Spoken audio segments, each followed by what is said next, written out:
Honorable Minister, thank you for welcoming us here at the Ministry of Sports in Rwanda, where some of the transformation of the country happens.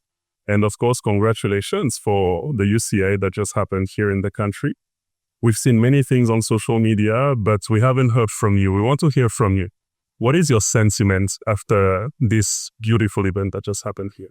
Thank you. And it's a pleasure to be with you in this moment to talk about sport, but also talk about all other aspects related to the transformation in the country, basing on the sport. Coming to your question, it is really a huge sentiment of dignity and pride as a country, because this event was not just a moment of event, it was a reflection of a leadership that has, first of all, positioned the country in a way where it can even be considered to host events of such magnitude, of such level. And it was the first time happening in Africa. So it's a historical moment. And we really felt privileged, but also challenged to be part of the team that had to deliver this event. And we're very happy of how it happened and all the results and the feedback we've been listening. But it also brings a challenge on what's next, especially in the cycling sport industry.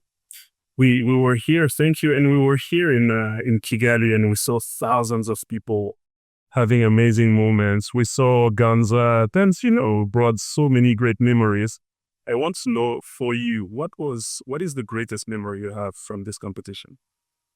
In addition to the podiums, seeing all those international renowned athletes in the country going on the stage in our country, the remarkable part was the people, was really Rwandans.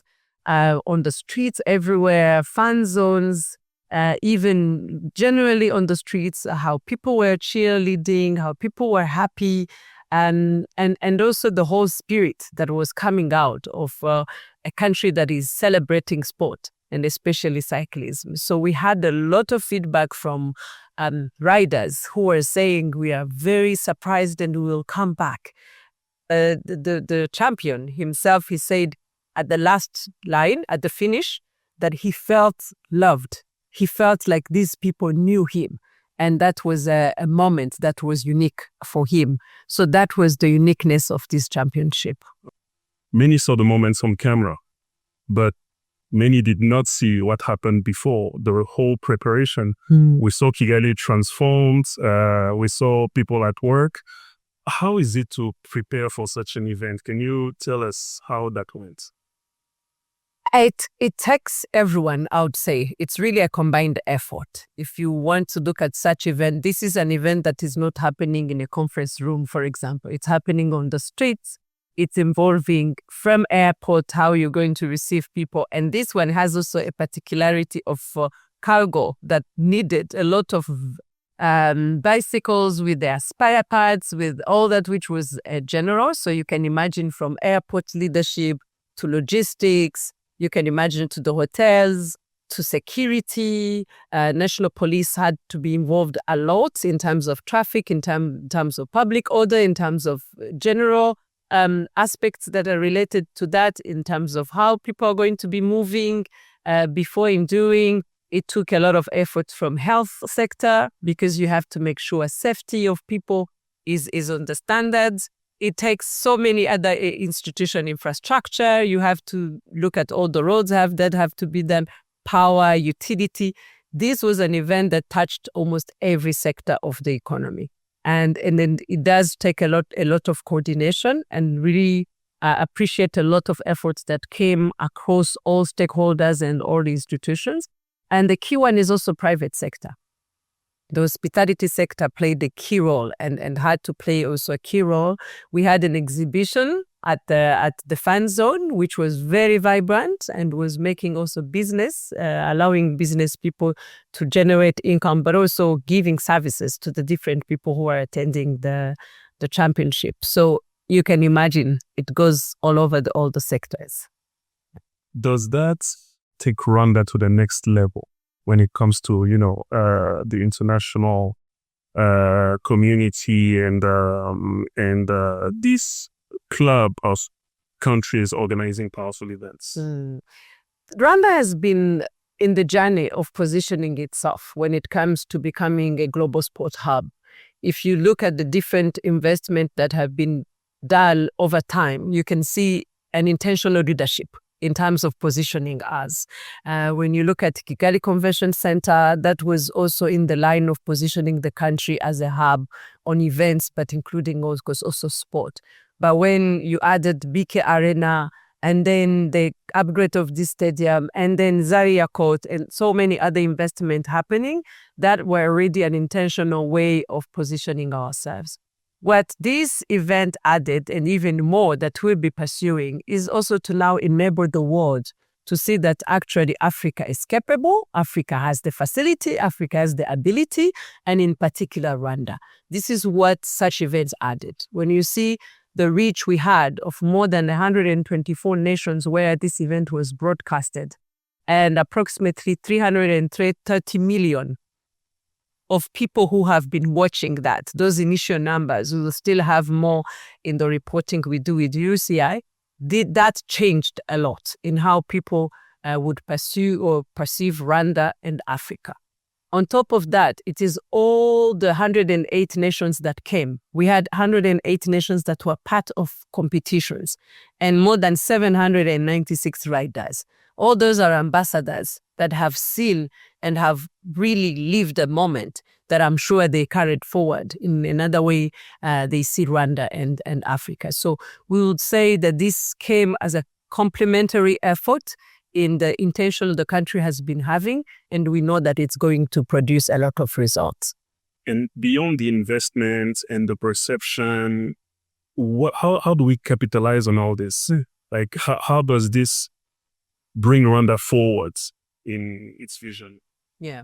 So first of all, I would even start by the investment you're talking about, the revenues that come in the nation. When you're hosting an event like this one, the impact or the benefits can be categorized in 4 or 5 aspects. One, they are the economical ones, the immediate ones, from all the guests you're having, everything they're spending in your economy, in hotels, in restaurants, and so forth.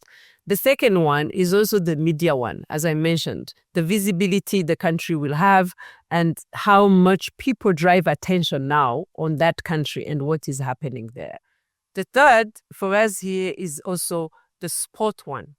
Now, not only we've been able to show where we are when it comes to cyclism, but this also will drive more investment and more partnership even in that field. But it also gives us a competitive advantage when we go for other competition, because we've shown ability in terms of infrastructure, in terms of organization, in terms of openness. This is a country where people come without visa. This is something that also was mentioned. We had 38 nations from Africa, and that is one also of the drivers. So we capitalize that in terms of what other opportunities it's going to bring now and also in the future. So when you combine these, you combine with BRL, we combine with all those other international or global sport events, which have results not only as events, but also on the sport itself, transformation of the sport itself. We see results not only in the moment, but also in the future. When I see the competitions that have been happening in Rwanda, I feel like there's always some improvement from the first BL competition to the second one now to UCI. And of course, these are based on learnings. These improvements are based on learning. So what are the learnings from this UCI competition that will make us even better on the long run? Big learning is how do we make sure these sport events and initiatives are really generating revenues into our economies. It is to learn every other chain that goes with sport industry or sport events. And that's something we've been learning over time. For example, when you speak of a field of broadcasting rights, these are some of the fields that Africa in general, even as in Rwanda, as we host events, we've been learning on how better do you benefit from such rights? How do you position yourself? When you think of job creation that comes with the events, is where we learn what kind of skills do we need to invest in now so that the more you're hosting, you're able to do that. Let me give an example. When you look at the journey the country has had in promoting mice, in this UCI World Championship, we had 5 professional conference organizers who are Rwandans. Those are companies from Rwanda. That is a result of over time building the capacity. These are the ones who delivered everything you saw there, the tents, the decor, the setup, the street, everything. So all that is a result that come from lessons we learned. So job creation, what skills do you need for you to tap into maximum of what the events bring? Second is also what are the benefits, revenue streams, broadcasting rights that you get there. But third is also the partnerships that are in sport industry. How do you now drive investment? How do you drive conversations that bring creation like Zaria Court or others to come? All those come because you learn on how you bring the discussion that will create value in addition to the competition or the sport itself. So now we've heard about investment, we've heard about improvements, and I'm sure our viewers are dying to hear something. Should we expect at some point along the way, pilots driving colorful cars here in Rwanda? Well, I think you should, because His Excellency, the President himself, has said that the Rwanda has positioned and we've bid it. So which means we should expect that, because if the country has already pursued that avenue, is that it's a project that we strongly believe can be very beneficial to our economy. We decided as a country to really pursue all opportunities, global, regional, international, that can create revenue to our economies and our people.